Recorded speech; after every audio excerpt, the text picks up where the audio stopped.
আন্তর্জাতিক শ্রমিক দিবস উপলক্ষে চাঁপাইনবাবগঞ্জ জেলা শ্রমিক দলের র্যালি ও পথসভা অনুষ্ঠিত হয়েছে। মে দিবস দিচ্ছে ডাক, বৈষম্য মুক্তি পাক, এই স্লোগান সামনে রেখে বর্ণাঢ্য র্যালি ও আলোচনা সভার মধ্য দিয়ে চাঁপাইনবাবগঞ্জে মে দিবস পালিত হয়েছে। পহেলা মে বৃহস্পতিবার সকাল 10টায় আলোচনা সভায় প্রধান অতিথি হিসেবে উপস্থিত ছিলেন চাঁপাইনবাবগঞ্জ জেলা বিএনপির আহ্বায়ক গোলাম জাকারিয়া। শ্রমিকের অধিকার বাস্তবায়নের জন্য এই শ্রমিকেরা যে আন্দোলন করছে, আজ সারা বাংলাদেশে যে বৈষম্য বিরোধী আন্দোলনের সফলতা লাভ করেছে 5ই আগস্ট, আমরা আজকে দাবি।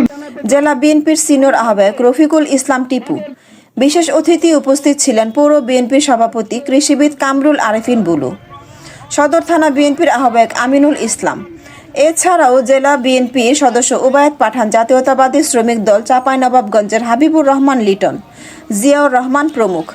এছাড়াও আরও অনেকে উপস্থিত ছিলেন বিএনপি অঙ্গ সংগঠনের শ্রমিক দল, মৎস্যজীবী দল ও কৃষক দলের নেতাকর্মী। ASP news desk. এএসপি নিউজের সাথে থাকার জন্য ধন্যবাদ। সাবস্ক্রাইব করে সাথে থাকুন।